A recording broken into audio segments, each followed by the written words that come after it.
بسم اللہ الرحمن الرحیم۔ السلام علیکم۔ میں نے اس ویڈیو کے ٹائٹل میں لکھا ہے کہ 20 اپریل کو کیا ہوگا، اور حکومت جو ہے اپنے تمام معاملات لے کے چلتی ہے۔ کسی ٹائم پر وہ معاملے کو رفع دفع کرتی ہے، بعض اوقات وہ انڈر کارپیٹ کر دیتی ہے۔ انڈر کارپیٹ پہلے بہت ہوا کرتا تھا، لیکن اس گورنمنٹ نے جو انڈر کارپیٹ کیا تھا، جس مسئلے کو اس نے ڈیفیوز کرنے کے لیے کسی وجہ سے بھی انہوں نے تحریک لبیک سے جو معاہدہ کیا تھا، وہ معاہدہ لگتا نہیں ہے کہ پورا ہونے جا رہا ہے۔ اور آپ جانتے ہیں کہ جو تحریک کے سربراہ تھے خادم حسین رضوی صاحب، پچھلے سال ان کا انتقال ہوا، اور اس معاہدے کے اندر جو ہے پھر ان کے بیٹے آ گئے سعد رضوی، اور اب وہ ہمیں نظر آیا کہ وہ بھی اریسٹ ہو گئے ہیں۔ یہ اریسٹ جو ہے یہ 20 اپریل سے پہلے کا اریسٹ ہے۔ میں آپ کو جو پیمفلٹ جو چل رہا ہے پورے مارکیٹ سب دیکھ رہے ہیں، اس کو آپ دیکھ سکتے ہیں۔ معاہدہ ہے، اور اس معاہدے کے اندر اگر آپ سعد رضوی کی بات سنیں گے یا تحریک لبیک کے لوگوں سے بات کریں گے تو وہ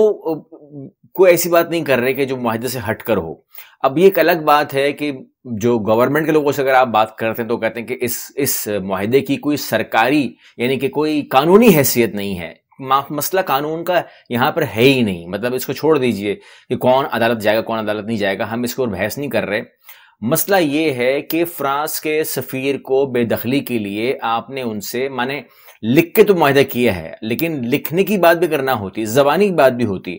تو اس کی بھی کوئی قانونی ویلیو تو نہ ہوتی، لیکن ہم تو اخلاقی بات کر رہے ہیں۔ اخلاقی طور پر آپ نے یہ معاہدہ نمبر 1 کیا سوچ کے کیا تھا، یا تو پھر ٹالا گیا ان کو، اور اگر ٹالا نہیں گیا تو پھر پورا کرنے کے لیے کیا اقدامات اٹھائے گئے؟ تو کوائٹ فرینکلی اقدامات زیرو ہیں۔ اس تمام سسٹم کو جانا تھا، ایک ہونا تھا، ایک ہوتا ہوا نظر آنا تھا، لیکن یہاں ہوتا ہوا نظر نہیں آ رہا۔ اور جو دھرنا ہے،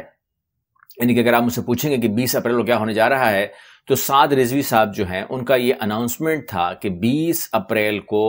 روانگی ختم ہو جائے گا معاہدہ، 20 اپریل کو رات 12:01 پر وہ روانہ ہو جائیں گے۔ ایک مارچ شروع ہوگا جو راولپنڈی اسلام آباد کی طرف ہوگا، اور وہاں دھرنا دے دیا جائے گا، اور اس دھرنے کے بعد مطالبہ کیا جائے گا کہ جب تک فرانس کے سفیر کو بے دخل نہ کر دیں تو اب تک وہ جو دھرنا ہے وہ جاری رہے گا۔ اور اس دھرنے کو نہیں چاہتے، اکثر جو بڑے ہیں وہ نہیں چاہتے کہ یہ اسٹیبلش ہو، اور اس سے پہلے ہی گورنمنٹ سے کہہ رہے ہیں کہ آپ مسئلے کو سیٹل ڈاؤن کریں، مگر یہ سیٹل ڈاؤن نہیں کر رہے، اگین جو ہے وہ دبانے کی کوشش کر رہے ہیں۔ یعنی کہ اگر ایک بہت ہی کنفیوزنگ صورتحال ہے، گورنمنٹ کے پاس کلیئر کٹ الفاظ نہیں ہیں۔ اگر ہم یہاں پر ایمانداری سے بات کریں کہ انہوں نے یہ معاہدہ توڑ دیا ہے تو اناؤنس کر دیں کہ توڑ دیا، ہم نے ختم کر دیا، اب آپ نے جو کرنا ہے کر لیں۔ کیونکہ اگر ہم غور کریں، اور اگر آپ لوگوں نے غور کیا ہو، تو تحریک لبیک کے اوپر ویسے بھی اگر میڈیا کی بات کریں تو ایک پابندی تو ہے، تو وہاں تو پابندی لگ چکی ہے۔ تو اگر آپ نے تحریک لبیک کو بینڈ آرگنائزیشن ڈکلیئر کرنا ہے، پابندی لگانی ہے، تو وہ بھی آپ کر سکتے ہیں، آپ کا آپشن بھی ہے۔ لیکن ہو سکتا ہے کہ آپ کو یہ شاید خطرہ ہو کہ ان کی کوئی ایسی بات غلط ہو ہی نہیں رہی کہ جس کے اوپر اگر آپ بینڈ کرتے ہیں تو آپ کو کوئی پوائنٹ دینے پڑیں گے کہ بھئی ہم اس لیے بینڈ کر رہے ہیں۔ تو وہ کیا مانگ رہے ہیں؟ وہ کہہ رہے ہیں کہ جی جو سفیر ہے اس کو بے دخل کر دیا جائے۔ یہاں پر صرف سفارت کاری کا مسئلہ نہیں ہے، آپ نہیں کر پا رہے یا نہیں آپ سے ہو رہا یا کوئی اور معاملہ ہے، تو وہ بھی میں سمجھتا ہوں کہ آپ کو شیئر کرنا چاہیے کہ اور اگر کوئی بات ہے جو آپ نہیں بتا رہے عوام کو یا نہیں بتا سکتے بتا رہے تو بتانا چاہیے، کیونکہ جب تک آپ بتائیں گے نہیں تب تک وہ اپنے معاہدے پہ کاربند رہیں گے۔ اب ہم بات کر لیتے ہیں معاہدے کی، تو جو ہم پڑھ رہے ہیں وہ یہ لکھا ہوا ہے کہ سعد رضوی صاحب جو ہیں وہ کہتے ہیں کہ میں آج پوری قوم سے مخاطب ہوں۔ حکومت نے امیر المجاہدین علامہ خادم حسین رضوی کے ساتھ 16 نومبر 2020 کو معاہدہ کیا۔ سربراہ تحریک لبیک کے ساتھ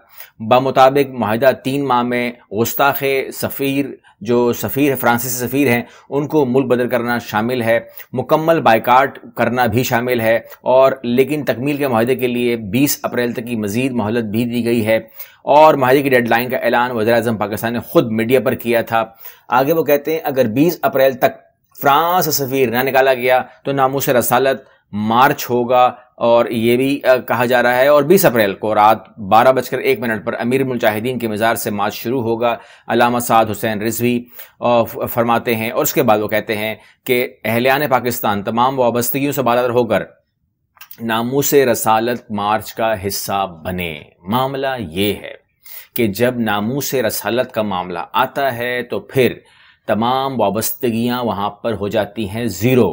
کوئی نون لیگ نہیں، کوئی پی ٹی اے نہیں، کوئی پیپلز پارٹی نہیں، کوئی کچھ نہیں ہوتا۔ اس ٹائم صرف اور صرف جو ہے ناموس رسالت کا معاملہ آتا ہے، اور اگر یہ پابندی آپ لگاتے ہیں تو مجھے لگتا ہے کہ آپ کو پابندی سے بھی خوف آ رہا ہے۔ مسئلہ یہ ہے کہ ان کی ڈیمانڈ جو ہے وہ تھوڑی سی صحیح لگ رہی ہے، تھوڑی سی نہیں بلکہ مکمل طور پر صحیح لگ رہی ہے، کیونکہ اگر فرانس کے اگر آپ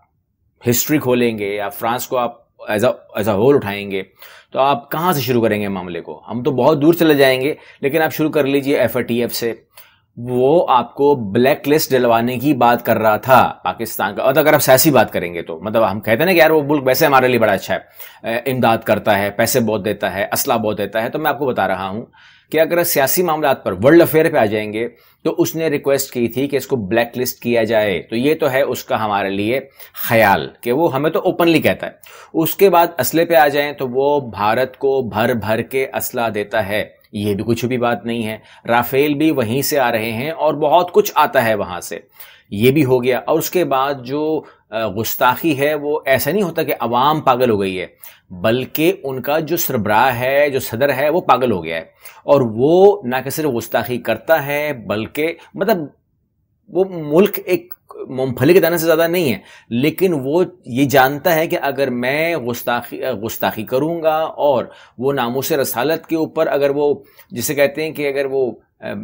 جو سرکاری عمارتیں ہیں ان تک کے اوپر اس نے وہ کر دیا ہے، تو وہ کہتا ہے کہ اس کو فکر نہیں ہے، اس کو معلوم ہے کہ یہ 54 ملک کچھ نہیں کرنے والے، OIC کچھ نہیں کرنے والا۔ ہاں OIC کیا کر سکتا تھا؟ OIC یہ کر سکتا تھا کہ OIC اسی دن ایک میٹنگ بلاتا اور وہ کہتا ہے کہ جی کل کسی بھی اسلامی ملک میں سفیر نہیں ہونا چاہیے فرانس کا۔ تو میں یہ سمجھتا ہوں کہ وہ دن ہوتا کہ جب یہی میکرون جو ہے یہ کوئلے پہ کھڑے ہو کے، انگاروں پہ کھڑے ہو کے یہ معافی مانگتا اور آئندہ ایسا عمل نہ کرنے کی بات کرتا، اور آس پاس جو ممالک ہیں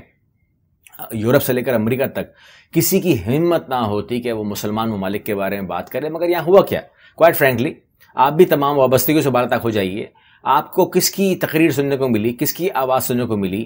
اردوغان بولتا رہا، عمران خان بولتا رہا۔ 52 ملک ایسے خاموش ہوئے جیسا ان کا اسلام سے کوئی تعلق سرے سے ہے ہی نہیں، یعنی کہ آپ 54 کیے جا رہے ہیں، جب یہاں پر گنتی ہوتی ہے تو 54 میں سے 52 تو غائب ہو گئے، کیونکہ جب وہ اس معاملے پر فرانس کے خلاف نہیں بولے تو آگے میں اور آپ کیا اور امید رکھ سکتے ہیں؟ یہاں پر صرف 2 ملک ہی بولے تھے۔ ویڈیو کو ختم کرتے ہیں ایک چھوٹی سی درخواست کے ساتھ کہ اس میں کوئی شک نہیں ہے کہ ناموس رسالت کے اوپر کوئی کمپرومائز نہیں ہے، اور عوام بھی اس مسئلے پر ایک ہیں، یہ پارٹی کا معاملہ نہیں ہے۔ ناموس رسالت صرف تحریک لبیک کے پلیٹ فارم کا مسئلہ نہیں ہے، یہ اسلام کے پلیٹ فارم کا مسئلہ ہے۔ گزارش خالی یہ ہے بس کہ جس طریقے سے راستے بند ہوئے اور ہو رہے ہیں، تو اس کو کھلوانا جو ہے وہ حکومت کی ذمہ داری ہے، یہ ایک الگ مسئلہ ہے، کیونکہ جو ایمبولینسز کل پھنسی اور اس کے اندر جو واقعات ہوئے، جو پیارے ان کے انتقال کر گئے، وہ نہیں ہونا چاہیے تھا، کیونکہ وہ جو اموات ہیں وہ سڑک بند ہونے سے کاؤنٹ ہو رہی ہیں، اور جو بچے جن کو ایکسیڈنٹ ہوئے تھے یا جن کی چوٹیں لگی تھیں وہ نہیں پہنچ سکے، وہ جتنی دیر کراتے رہے، تکلیف میں رہے، وہ تمام چیزیں، کیونکہ ہم نے ایک طرف یہ بھی دیکھنا ہے کہ ہم نے جو ہماری جو جائز معاملہ ہے اس پر بھی کھڑے ہوں گے، اور جہاں پر حقوق العباد ہے کیونکہ اس کا بھی حساب ہے اور اس کی معافی بھی نہیں ہے، تو ہم نے اس کو بھی دیکھنا ہے۔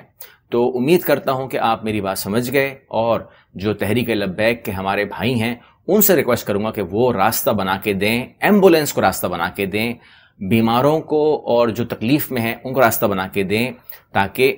ایک غلط فہمی کی فضا بالکل قطعی طور پر پیدا نہ ہو۔ امید کرتا ہوں سمجھ گئے ہوں گے۔ اللہ حافظ۔